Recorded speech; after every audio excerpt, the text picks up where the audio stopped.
स्वाभिमानाचा परमोच्च बिंदू, अखंड महाराष्ट्राचा आराध्य दैवत छत्रपती शिवाजी महाराज एक सामान्य स्त्री म्हणून जन्माला येऊन मातृत्वाने आजरामर झालेल्या राजमाता जिजाऊ महासाहेब व्यासपीठावरील सन्माननीय आमचे मार्गदर्शक वडील बंधू Rahul Ghogare sir, managing director RJ fort क्लिपचे, आमचे मित्र assistant commissioner of police doctor Ranjit Patil sir, Ashok sir आणि ज्यांच्या असण्यामुळं आमच्या असण्याला अर्थ प्राप्त झालेला आहे असे माझे सर्व प्रिय विद्यार्थी मित्रमैत्रिणी, मुलांच्या यशामध्ये आपलं यश सामावलेलं आहे असे समजणारे सर्व सुजाण पालक, प्रत्येक मुलगा किंवा प्रत्येक विद्यार्थिनी यांच्या तोंडून जरी माझं नाव निघत असेल तरीही ह्या सर्वांचं मी फक्त नेतृत्व करतोय. हे सर्व यश हे माझ्या प्रत्येक विजन क्लासेसच्या प्रतिनिधीचं आहे, विजन टीमचं आहे.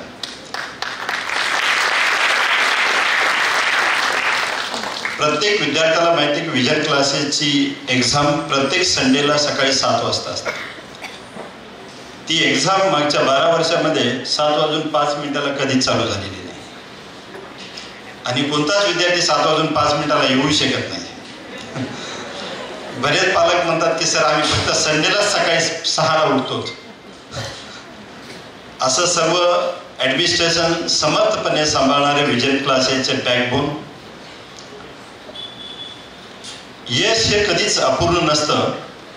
अपूर्ण असतात ते प्रयत्न करणाऱ्यांचे आणि करून घेणाऱ्यांचे. अभिनंदन यशवंतांचं, गुणवंतांचं आणि उत्तरोत्तर गुण संपादन करून कीर्तिवंत होणाऱ्या सर्वांचं. सरांनी बऱ्याच गोष्टी प्रांजळपणे कबूल केलेल्या आहेत. मुळात तुमचा स्वभावच प्रांजळ आहे. सर नेहमी 2 रोल प्ले करत असतात. एक जेव्हा पोलीस अधिकारी असतात तेव्हा ते प्रचंड दबंग असतात.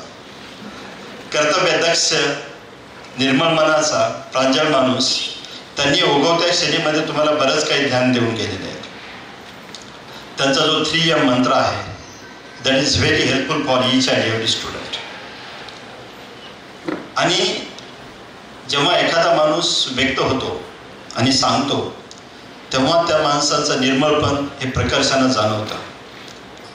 सरांना बोलवण्याचा उद्देश होता की because I know the each and everything happens twice in each and every one's life.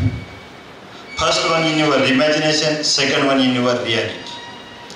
प्रत्येक गोष्ट आयुष्यामध्ये 2दा घडते.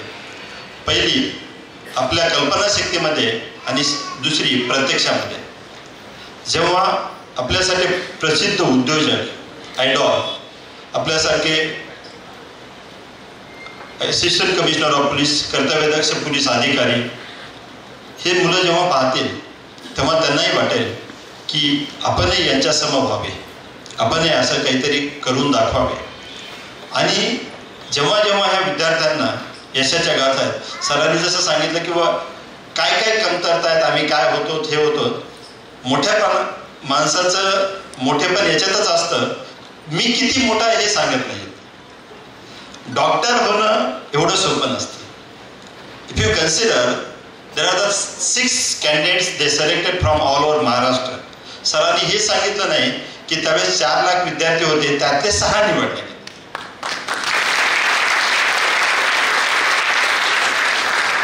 आणि हे सहज नसतं येत. कोणतीच गोष्ट सहज येत नसते. तुम्हाला प्रचंड विश्वास पाहिजे. जसं सरांनी सांगितलं की we have to develop your belief power. म्हणजे ही गोष्ट आपल्याला 2-2.5 हजार वर्षापूर्वी गौतम बुद्धांनी सांगून गेलेली. गौतम बुद्धाकडे शिकण्यासाठी बरेच शिष्य आले होते आणि गौतम बुद्धांनी बरेच दिवस त्यांना शिक्षण दिल्यानंतर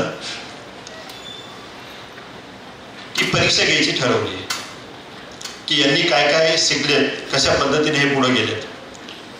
मग गौतम बुद्धांनी काय केलं की ज्या ठिकाण होतं त्या ठिकाणी एक नदी जवळ होती आणि गौतम बुद्धांनी एक आपण असं कन्सिडर करू ते राहतात 10 स्टुडंट्स, म्हणजे त्यावेळेस शिष्य, आता आपण स्टुडंट कन्सिडर करू, 10 विद्यार्थी होते, त्यांची परीक्षा घ्यायची ठरवलं. मग त्यांना सांगितलं की ते बाजूला लाकडानं बनवलेले, आपण ज्याला टोपली म्हणू, दुर्डी म्हणू, डाल म्हणू, एक पॉट, तुम्हाला समजण्यासाठी इंग्लिश मिडियमचे विद्यार्थी CBSE, की लाकडा म्हणजे बांबू माहिती आहे, from that bamboo they make the pot, त्याच्यापासून त्यांनी पॉट तयार केला होता आणि सांगितलं होतं की हे पॉट घ्यायचं, जर बांबूपासून बनवलेला आहे आणि याच्यातून तुम्ही नदीला जायचं, नदीच्या किनारी जायचं, नदीतलं पाणी घेऊन यायचं. तर ऑब्विसली आहे बांबूच्या याच्यापासून बनवलेला आहे म्हणजे त्याला छिद्र असणार. काही विद्यार्थ्यांना सांगता क्षणीच त्यांच्या प्रतिक्रिया आल्या, पागल आहेत का, याच्यामधून पाणी कसं काय येणार, त्यांनी प्रयत्नच केला नाही, किंवा इट्स हायली इम्पॉसिबल. काही पण टास्क देतात, गुरु असले म्हणजे काय झालं, याच्यातून पाणी आणणं इम्पॉसिबल आहे, कारण याला प्रत्येक ठिकाणी छिद्र आहे आणि छिद्रातून पाणी पडणार. त्यांनी प्रयत्नच केला नाही. They are right at their place, त्यांचे विचार काही चुकीचे नव्हते, पण प्रयत्न न करणं चुकीचं होतं. काही विद्यार्थ्यांनी म्हटले की ठीक आहे, गुरु म्हणतायच आहेत तर आपण करून पाहूया. त्यातले काही जण गेले, आणलं, पाणी घेतलं, बाहेर आले, क्षणाच्या आत पूर्ण पाणी गायब. परत वापस जायचे, परत पाणी भरायचे, गायब. काही जणांनी थोडा वेळ प्रयत्न केला आणि सोडून दिला की नाही, हे शक्य नाही. पण त्यातला एक विद्यार्थी असा होता, गुरुनं सांगितलंय ना पाणी आणायचं आणि या हंड्यामध्ये टाकायचं, तर आपलं काम आहे, जोपर्यंत गुरु म्हणत नाही की नाही ठीक आहे हरकत नाही थांबवा आता, तोपर्यंत आपण करत राहायचं. त्यांनी सांगितलं नाही पाणी आणायचं टाकायचं, आपण पाणी आणतोय, मध्येच संपत आहे, परत जातोय, परत संपत आहे, बघूया. त्यानं असं कंटिन्यू प्रयत्न करत करत करत गेला. कालांतरानं पाणी यायला लागलं त्याच्यामध्ये आणि हंड्यामध्ये पडायला लागलं. कारण ज्या ज्या वेळेस तो ते बांबूचं टोपला आपण ज्याला म्हणू, दुर्डी म्हणू, डाल म्हणू, त्या नदीमध्ये पात्रामध्ये बुडवत होता, पाण्यामुळं ते फुगत होतं आणि फुगून फुगून शेवटी त्याने इतकं पॅक झालं की single drop of water percolate होत नव्हता त्याच्यातून आणि पाणी त्याच्यामध्ये साठायला लागलं. पण त्याच्यासाठी त्याला बराच वेळ प्रयत्न करावा लागला आणि शेवटी अशी कंडिशन आली की त्याच्यामध्ये पाणी येत होतं, पाणी ते हंड्यामध्ये पडत होतं आणि त्यानं पूर्ण हंडा भरून ठेवला. ते सर्व झाल्यानंतर गौतम बुद्धांनी त्यांना समोर उभं केलं आणि म्हटलं, मी तुम्हाला सर्वांना सारखं ज्ञान दिलं होतं. I give the equal knowledge to all of you. सर्वांना सारखं ज्ञान दिलं होतं. हे झालं इंटेलेक्च्युअल क्वेश्चन, हे ज्ञान तुम्हाला दिलं होतं. प्रश्न होता की तुमचं इमोशनल क्वेश्चन किती डेव्हलप केला तुम्ही स्वतः, दॅट मॅटर्स. की एकाचं बिलीव्ह होतं की यांनी सांगितलंय ना तर आपण करायचं, आपले प्रयत्न शेवटपर्यंत करायचे. काही जणांना वाटलं की होऊच शकत नाही. And someone said that if you think you can't, you are right, and at the same time if you think you can, you are also right. जर तुम्हाला वाटते की तुम्ही करू शकता तर तुम्ही अगदी बरोबर आहात, आणि जर तुम्हाला वाटते की तुम्ही करू शकत नाही तरीही तुम्ही अगदी बरोबर आहात. ये करना और नहीं करना, मन की हारे हार है, मन की जीते जीत है. ये सब कुछ सोच पे निर्भर करता है. अगर आप सोचते आप नहीं कर सकते तो आप नहीं कर सकते, अगर आप सोचते कि आप कर सकते तो आप कर सकते. बिलीव्ह होता, काय बिलीव्ह होता की नाही सांगितलंय ना तर करायचं. माझं विद्यार्थ्यांना म्हणणं आहे की तुमच्या पालकावरती, तुमच्या गुरुवरती तुमचा बिलीव्ह एवढा असला पाहिजे की यांनी सांगितलंय ना ते आपल्याला करायचं. Don't think about the output and results. खूप लवकर आउटपुट आणि रिझल्टच्या बाबतीत आपण हे करतोय. तसं सरांनी सांगितलं की यशाचे अनेक शिखर आहेत. यशाचं एक शिखर नसतं, अनेक शिखर आहेत. आपल्याला ओळखता आलं पाहिजे की आपण आपलं शिखर कोणतं आहे, आणि ते शिखर सर करण्यासाठी प्रयत्नाची पराकाष्ठा करता आली पाहिजे. सुरुवातीला प्रचंड गर्दी असते, माथाला गर्दी नसते. आणि एक वेळ अशी येते की आपण त्या शिखराच्या जेव्हा जेव्हा जवळ जाऊ तेव्हा तेव्हा वाटत राहतं की can I do or not. Edmund हिंड्री तुम्हाला माहिती आहे, त्याने एव्हरेस्ट सर केलं होतं. एव्हरेस्ट सर केल्यानंतर त्याच्या पुस्तकामध्ये त्याने लिहून ठेवले आहे. त्यानं असं नाही लिहिलं की मी एव्हरेस्टवर विजय मिळवला. He wrote in his book I conquered myself. मी स्वतःच्या न्यूनगंडावर, स्वतःच्या निगेटिव्हवरती विजय मिळवला. I conquered myself. मी स्वतःवर विजय मिळवला. कारण तो म्हणला मला प्रत्येक पावला पावलाला, शेवटच्या 100 पावलाला 100 वेळेस विचार आला यू कांट. आणि जर सरांनी जसं सांगितलंय की तुमच्या आयुष्यामध्ये मित्राचा रोल कसा पाहिजे, त्यावेळेस त्याचा शेर्पा म्हणत होता sir you can. Each and every step my he wrote as user words मी यूज करतो. Each and every foot every step says me you can't but my Sherpa said you can. आणि माझं मन म्हणत होतं की इथपर्यंत आलो तर अजून एक पाऊल पुढे ठेवूया, इथपर्यंत आलो तर अजून एक पाऊल पुढे जाऊया. असं करत करत करत विजय मिळवला. म्हणून मी म्हणतोय मी एव्हरेस्टवर विजय मिळवला नाही, मी स्वतःच्या न्यूनगंडावर, स्वतःच्या प्रत्येक ज्या निगेटिव्हिटी आहे त्याच्यावर विजय मिळवला. I conquered myself. प्रत्येक वेळेस आपल्या बाबतीत हे होत असतं because we have the dual thinking nature. अभ्यासाला बसलं की आपल्याला असं वाटतं की थोड्या वेळानंतर करूया. It happens with everyone. म्हणजे कोणाला जर जिम जॉईन करायची असेल तर ते म्हणते की उद्या जॉईन करूया. And that we know that tomorrow never comes. तुमचं प्रेझेंट ठरवेल की तुमचं फ्युचर काय. आणि 10वीच्या याच्यामध्ये यश मिळवलेलं किंवा 12वीच्या याच्यामध्ये यश मिळवलेल्या विद्यार्थ्यांना माझं सांगणं आहे हे यश तुमच्या परिश्रमाची परिगाथा आहे, यशोगाथा आहे. परंतु या यशानं हुरळून अजिबात जाऊ नका. This is the one of the step of your mind stone. कारण शिवाजी महाराजांनी सांगितलेलं आहे, रायगडावर त्यांचं नेहमी वाक्य असायचं की कालच्या पुण्याईनं रायगडावर आजचा सूर्य उगवत नाही, आजच्या कर्तृत्वानं रायगडावरती आजचा सूर्य उगवणार आणि मावळणार आहे. त्या छत्रपती शिवाजी महाराजांचे वैचारिक वंशज आहोत आपण. प्रत्येकाला स्वतःचं अस्तित्व निर्माण करायची संधी या युनिव्हर्सनं दिलेली आहे. शिवाजी महाराजांचं राज्य आपण ज्यांना दैवत मानतो हे राज्य व्हावं हे प्रत्येकाची इच्छा होती. शिवाजी महाराजांनी ते वातावरण तयार केलं. पालकांना मला आवर्जून सांगायचं आहे की घरात वातावरण ते तयार करावं लागेल आपल्याला. मुलांना जे करावंसं वाटतं ना ते त्यांना करू द्या. त्यांना जे ज्या गोष्टीची मार्गदर्शनाची गरज आहे ती मार्गदर्शन देत राहा. पण त्यांना आपण म्हणतोयच ते आणि समाज म्हणतोय तेच कर असं नाही पाहिजे. फक्त जे काय करतोय ना त्याच्यामध्ये परिश्रम घेण्याची तयारी ठेवायची किंवा परिश्रम घ्यावाच लागतील, त्याला अल्टरनेटिव्ह नाही आहे. क्षेत्र कोणतंही निवड. So there is no one field which not having the value. आणि अशी कोणतीच फील्ड असते की त्यालाच व्हॅल्यू असते. अशा काही शक्यच नाही येतात की प्रत्येक वेळेला आपापलं ध्येय तयार करायचं असतं, आपापलं ध्येय मिळवायचं असतं. हे त्यांचे गुण मिळवलेले येतात. हे विद्यार्थी काय खूप सुपर जिनियस आहेत अशातला भाग अजिबात नाही आहे. They not do the different things. त्यांनी अभ्यास त्यांना रोजच आवडतो असंही काही नाही. फक्त त्यांनी काय केलंय की अभ्यास आवडू न आवडू हे करायचंच आपल्याला. If you take the anyone cricketer त्याला रोजच क्रिकेट खेळा वाटतं असं अजिबात नाहीये. परंतु कंटाळा करून चालणार नाहीये हे त्याला माहीत असतं. तसं तुम्ही जो अभ्यास करून फर्स्ट आलेला आहे, सेकंड आलेला आहे, थर्ड आलेला आहे, हे रँक हे ते त्याच्या परिश्रमाचं फळ आहे. त्याला प्रत्येक वेळेस त्याला जेव्हा जेव्हा वाटलं की त्या मुलीनं सांगितलं की बाहेर जाणं, बर्थडे या त्या सगळ्या गोष्टी तुम्हाला फक्त मोह टाळता आला पाहिजे. आणि हा मोह जेव्हा जेव्हा टाळता येईल, सरांनी मोबाईलचं जे सांगितलेलं आहे ना मी तो तुम्हाला सांगेल आजच्या कार्यक्रमातला मधला सगळ्यात मोठा जर मंत्र कोणता असेल तर त्या 3 M's. Your friends. कारण परत तेच आता गौतम बुद्धांनी 250 वर्षापूर्वी सांगून ठेवलेलं होतं. Show me your friend I will tell your future. मला तुम्ही तुमचे मित्र दाखवा, मी तुम्हाला तुमचं भविष्य सांगतो.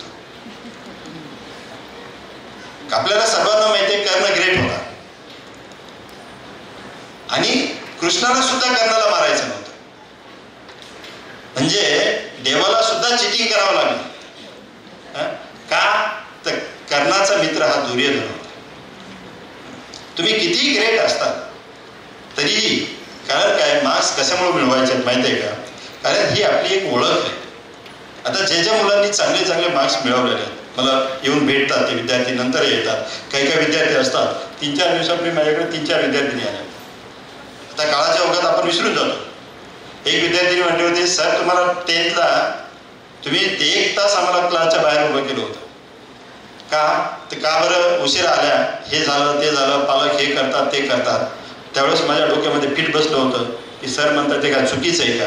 मी त्यांना एकच वाक्य वापरलं होतं, इथं येत आहे मस्ती करतात, 10 मिनिट येतात, वॉशरूमच्या बाहेर गप्पा मारत बसताय, घरी जाणार, आईनं स्वयंपाक रेडी केलेला आहे, ते खाणार, मजा करणार. आयुष्य म्हणजे तुम्हाला सेलिब्रेशन वाटतंय ना, तर तुम्हाला उद्या मजुरासारखं काम करावं लागेल.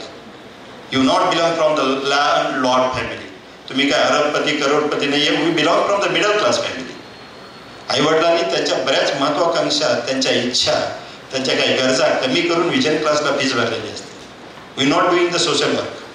हे आमचं कर्तव्यच आहे की तुमच्या मुलांना ज्या गोष्टीसाठी क्लासमध्ये टाकलेलं आहे ती गोष्टी तुमच्या मुलाला मिळालंच पाहिजे आणि ती मिळवूनच देणार, ह्या कमिटीनं आमचं टीम असते. आणि त्याच्यामुळे प्रत्येक विद्यार्थ्याला माहीत पाहिजे की ती म्हणली की त्यावेळेस मी म्हणले ना, माझ्या डोक्याला हे झालं होतं, पण मग आय गॉट द 89%. आणि म्हणलं 89% इज द गुड स्कोर, कोई प्रॉब्लेम नाही आहे. म्हणजे आता काही असतात, आमच्यात एक 12th एक विद्यार्थी एवढे एक्सलंट विद्यार्थी नाही तर थोडेफार कमी मार्क्स मिळाले सीईटीला. म्हटलं इट्स ओके. मला 100% गॅरंटी आहे की 10 वर्षानंतर ती अजून एक्सलंट माइलस्टोन गाठेल. बिकॉज आम्हाला दिसतं, असं म्हणतात ना आपल्या याच्यात बाळाचे पाय पाळण्यात दिसतात, त्याप्रमाणे दिसतं या विद्यार्थ्यामध्ये. प्रचंड उत्साह आहे त्याच्यामध्ये, प्रचंड काहीतरी करून दाखवायची आहे. मार्क्स 1-2% इकडं तिकडं होतात, पालकांनी त्याचं टेन्शन घ्यायचं नाही आहे. आज ती विद्यार्थिनी आली होती, म्हणजे तिचं पॅकेजही छान होतं, तिची सर्व्हिसही छान होती. ती म्हणते सर मी 4 व्हीलर शिकते. आणि 10वीला ती पायी यायची. का तर आईवडिलांकडे सायकल घ्यायला पैसे नव्हते, कारण काय तर फीज भरली होती. आणि तिची आई म्हणली सर हिला सायकल घ्यायची होती. आम्ही ठरवलं की 5,000ची सायकल घ्यायची, त्यापेक्षा 5,000चा क्लास लावूया, 5,000चा इन्स्टॉलमेंट बघूया. मला ते वाक्य लक्षात होतं. ही गोष्ट आहे 8 वर्षापूर्वीची. आणि ती आज 20 लाखाची गाडी घेते. ती म्हणते मी ही गाडी आईला गिफ्ट केली. प्रश्न 20 लाखाचा नाही आहे, प्रश्न आहे ध्येयाकडे जाण्याचा. मनी नॉट मॅटर्स, पण त्या ध्येयाकडे आपण जर कंटिन्युअसली, आता तिनं नुसतं वाक्य हे डायलॉग नाही येत, त्याच्यासाठी 4 वर्ष म्हणजे विजन क्लासलाच होती ती 11वी-12वी, त्याच्यानंतरच्या 4 वर्षे आणि त्याच्यानंतरचे प्लेसमेंट आणि तिथेही परफॉर्मन्स, ह्या सगळ्या गोष्टी येतात. म्हणून मी विद्यार्थ्यांना असं अजिबात म्हणत नाही की तुम्ही फक्त 10वीला अभ्यास करा की पुढं काही नाही, 12वीला अभ्यास करा की काही नाही आहे. तुम्हाला 10वीला अभ्यास करावा लागेल, 12thलाही करावं लागेल, डिग्रीलाही करावं लागेल आणि भविष्यातही करावंच लागेल. आता तुमची डिग्री झाली, तुम्हाला जॉब मिळाला म्हणजे काहीच करायचं नाही असं आहे का? नाही आहे. पण तुम्ही कर्तृत्वाने की तुम्हाला प्रत्येक ठिकाणी कर्तृत्व सिद्ध करायला वाव मिळते. इथं सरांनी जसं सांगितलं, दिलीप केसरी सरांनी, की प्रचंड प्रमाणात मुली आलेल्या आहेत. यांना नेहमी सांगत असतो सगळी की खेड्यामध्ये बऱ्याच जणांना संधी मिळत नाही. शिक्षणाच्या संधी अभावी बरेच जण बाजूला राहतात. आम्ही ज्या शाळेला हे केलेलं आहे विजन क्लासेसनं, त्या शाळेचा निकाल सुरुवातीला झडपी शाळा माझ्या गावची, त्या शाळेचा निकाल 52%, 48% असा असायचा पासिंगचा. टॉपर विद्यार्थी 64% हे वगैरे. अशा कितीतरी विद्यार्थिनी होत्या की तिनं शाळेत जायचं असतं पण घरचे जाऊ देत नाहीत. तुम्हाला प्रोत्साहन मिळतं तर तुम्ही शाळेत गेलं, क्लासमध्ये गेलं, कॉलेजला गेलं तर लक्षात ठेवलं पाहिजे की आपल्याला कशासाठी पाठवलेलं आहे. आणि हे जेव्हा जेव्हा तुमच्या लक्षात राहील, तुमच्या मनाचं वाचमन जर जागा असेल ना, तर मला नाही वाटत की तुम्हाला काही चुकीचे मित्र, चुकीचे संगती वगैरे लाभेल. ह्या सगळ्या गोष्टी तुम्हाला करायच्या. 12thमध्ये जेव्हा जेव्हा आपण यश हे करतो, 12thमध्ये तुम्हाला बऱ्यापैकी प्रेशर असतं. कॉम्पिटेटिव्ह एक्झाममध्ये प्रेशर जास्त असतं. लक्षात ठेवा, एक्झाम मधलं success is the part of life, that is not life. कमी जास्त मार्क्स आल्यानंतर काहीच डिप्रेशनमध्ये किंवा याच्यामध्ये जायचं नाही, काही फरक पडत नाही. फक्त सगळ्यात महत्त्वाची गोष्ट कोणती असेल ना, तर सेल्फ बिलीफ, कॉन्फिडन्स की मी हे करणार. ठीक आहे ना, 10th मार्क्स कमी आले ना टार्गेट ठेवा 12th मार्क्स आहे. जर 12th कमी आले ना टार्गेट ठेवा डिग्रीला कमी आले ना पुढच्या याला. तिथेही कमी आले तर जिथे जातात तिथं परफॉर्मन्स दाखवा. आयुष्यामध्ये प्रत्येक वेळेस संधी मिळत राहते. तुम्हाला फक्त स्वतःला सिद्ध करता आलं पाहिजे. तुम्हाला संधीचं सोनं निर्माण करता आलं पाहिजे. आणि आई वडील पालक हे जे सांगतायत ना किंवा टीचर जे सांगतायत हे तुमच्या भल्यासाठी असतं. तुम्हाला असं वाटतं की हे आम्हाला बंधनं नको आहेत, हे नको आहे, ते नको आहे. तसं नसतं ते. आयुष्य हे सेलिब्रेशन नाही आहे. आयुष्यामध्ये जबाबदाऱ्या पण असतात, रिस्पॉन्सिबिलिटी पण असते. ती तुम्हाला पाहिजे. बऱ्याच मुलांना काय वाटतं की मी सिम्पली सांगतो तुम्हाला, आपण पतंग उडवतो ना, जेव्हा आपण पतंग उडवतो आता पतंग तो वर कशामुळे जातो? बऱ्याच जणांचं काय म्हणणं असतं हवेमुळे होतो. बरोबर आहे. आता होतंय काय माहिती आहे का? No doubt air is one of the factor. असंच एक पतंग उडवत होते. समजा आपण असं घेऊया की बाबा आणि त्यांचा एक मुलगा, पप्पा आणि आई, वडील आणि एक मुलगा. वडील पतंग उडवत आहे. मुलगा म्हणतो बाबा पतंग कशामुळे वरती जातो? वडील म्हणले दोऱ्यामुळं. ते मुलगा म्हणला काही पण का बाबा, असं कसं शक्य आहे म्हणे, पतंग म्हणे दोऱ्यामुळे कसं काय वर जाईल? ते म्हणे अरे खरंच दोऱ्यामुळे दोरा तर तुम्ही खाली ओढताय म्हणे आणि पतंग उंच जातोय असं म्हणताय तुम्ही, कसं पॉसिबल आहे? म्हणजे प्रत्येक वेळेस तुम्ही दोरा खाली ओढताय आणि तुम्ही म्हणताय की दोऱ्यामुळे पतंग उंच जातो. ते म्हणे अरे खरंच आहे. तो म्हणतो नाही, माझा विश्वास नाही. ते म्हणे तुला पाहायचं? ते म्हणे हो. त्यांनी दोरा तोडला. दोरा तोडल्यावर काय होईल? पतंग थोडा वेळ वर खाली होईल, थोडा वर जाईल, खाली होईल, पण फायनली दोरा पतंग वर खाली करत करत फायनली जमिनीवर आला आणि पडला. ते म्हणलं अहो पप्पा बरोबर आहे तुमचं, पतंग दोऱ्यामुळेच उडत होता, मला वाटलं हवेमुळे उडतोय. आयुष्यामध्ये आपल्याला ज्या ज्या गोष्टी वाटतात की आपल्याला हे करू देत नाहीत, बंधन आहेत, हे आहे ते आहे, ते आपल्याला दाबण्यासाठी नसतं, खाली ओढण्यासाठी नसतं. आपल्याला आकाशामध्ये उंच भरारी नव्हे तर गरुड झेप घेण्यासाठी असतं. फक्त ते आपल्या लक्षात आहे. आणि हे रोल पालक आणि शिक्षक करत असतात. त्याचा तोच रोल आहे. हे नको करू, ते नको करू, या गोष्टीपासून दूर राहा, हे राहा. की ह्या ज्या गोष्टी आहेत ना, ह्या तुम्हाला खाली दाबण्यासाठी नाही आहे. तुम्हाला जे काही आहे, स्काय इज द लिमिट ज्याला म्हणतो, ती गोष्ट मिळवून देण्यासाठी आहे. हे फक्त मुलांनी लक्षात ठेवायचं. पालकांना माझं एकच म्हणणं आहे की कोणत्याही गोष्टीचा अट्टहास करू नका.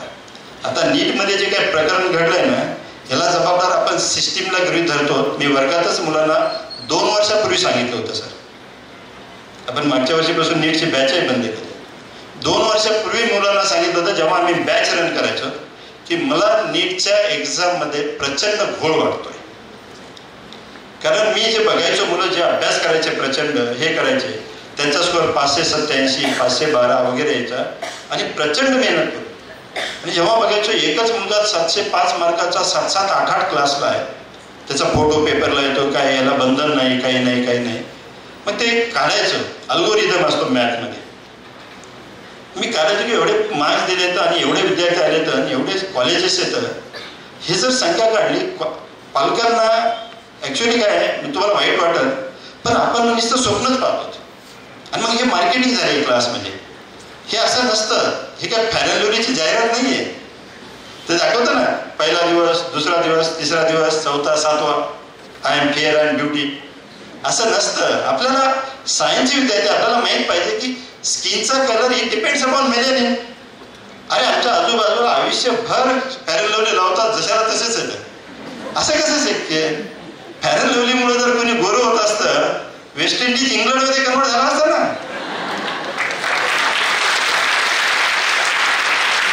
It's not possible. हे स्वप्न विकतायत. हे जाहिरातीपर्यंत ठीक होतं, त्याला आयुष्यात एवढं काही नुकसान होत नाही. कमवतोय त्याचे पैसे जातील, पण नुकसान नाही होत जास्त काय. पण इथं काय आहे, हे प्रोफेशन आहे, हे बिझनेस नाही. आणि हे मला वाटतं की नोबल प्रोफेशन आहे. इथं चुकीच्या गोष्टीला थारा नसला पाहिजे. म्हणजे ज्या पद्धतीने, आणि आपण आता याला एक रिस्पॉन्सिबल, हे आता उघडं पडलंय. म्हणजे तुमच्या भाषेत सांगायचं, पकडला गेला तो चोर, हे आता उघडं पडलंय. आणि याला जबाबदार आपण जरी गृहीत धरतो सिस्टीम आहे, मला सांगा, यांना पैसे देणारे कोण आहेत? पाकिस्तानचे लोक आहेत का?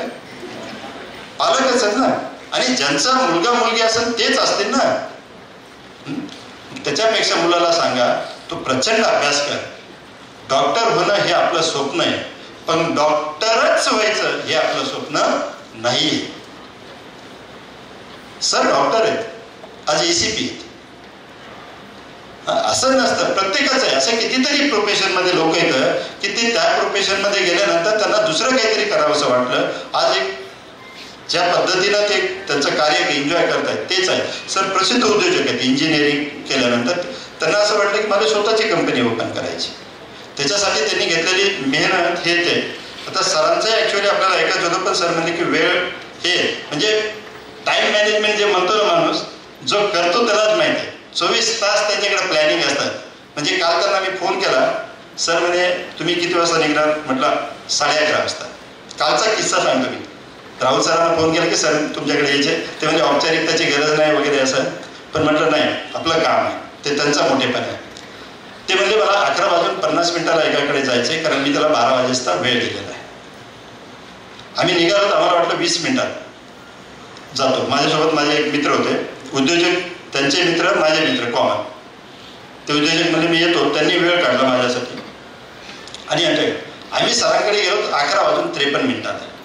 सरांच्या आई होत्या घरी. आई म्हणलं ते आत्ताच गेले 4 मिनिटापूर्वी. किती? 4 ते 5 मिनिट झाले. माणूस असाच उद्योजक होत नाही. 5-5 मिनिटाचं, 10-10 मिनिटाचं. आज त्यांनी 3 तास कशामुळे दिलेला आहे? तुमच्यामुळे दिलेला आहे. म्हणजे माझ्यामुळे नाही दिलेला आहे. मला ते म्हणले असते 5-10 मिनिट, माझ्यामुळे दिलं असतं तर काल 5 मिनिट थांबले असते. आज विद्यार्थी आपल्यामुळं पुन्हा मी त्यांना म्हटलं, सर तुमच्याकडे पाहून आयडॉल असतात. समाजामध्ये आयडॉल खूप कमी आहेत. आणि विद्यार्थ्यांना सांगितले की तुम्ही कार्यक्रमाला इथल्याच म्हणून नाही, पुण्याला गेले, याला गेले, आपण मूवीला जातो, आपण याला जातो, आपण कार्यक्रमाला गेलं पाहिजे, चांगलं ऐकलं पाहिजे, चांगलं घेतलं पाहिजे. आणि ह्या सगळ्या गोष्टी घेण्यासाठी, ऐकण्यासाठी ह्या सगळ्या लोकांच्या सहवासात आपल्या जसा सहवास लागेल तसा. चांगलं कॉलेज मिळालं ना, मला सांगला चांगल्या कॉलेजमध्ये कुणालाही ऍडमिशन मिळतं का? नाही. आता हे जे मुलं जाणार आहेत वेगवेगळे, यांनी PICT, कोणी कमिन्स, कोणी COEP, VJT, वांचन, वेगवेगळे कॉलेजेस. या कॉलेजेसमध्ये एखाद्याने 1 कोटी रुपये डोनेशन दिलं तर ऍडमिशन मिळतं का? नाही मिळत. तिथं फक्त मेरिटच लागतं. आणि जो अभ्यास करतो ना, तो बाकीच्या गोष्टी करू शकत नाही. आणि जो अभ्यास नाही करत तो बाकीच्या गोष्टी करेल. आणि बाकीच्या ऑलमोस्ट सगळ्याच गोष्टी चुकीच्या आहेत. म्हणजे PUBGवरती फ्रान्समध्ये खूप मोठं रिसर्च झालं. त्यांना आता नोबेल प्राइज मिळालं मेडिकलचं. त्या सायंटिस्टला अल्बर्ट गेट्स म्हणून आहेत. त्यांनी PUBGवरती संशोधन केलं. मी तुमच्या 2 मिनिट एक्स्ट्रा घेतो, आता सहज आठवलं. ते म्हणे त्यांनी संशोधनामध्ये असं हे केलं की एखाद्या बेटावरती एखाद्या माणसाला कोंडलं आणि त्याला सांगितलं की इथून तुला बाहेर पडायचं आहे आणि बाहेरचे सगळे कमांडोज आहेत.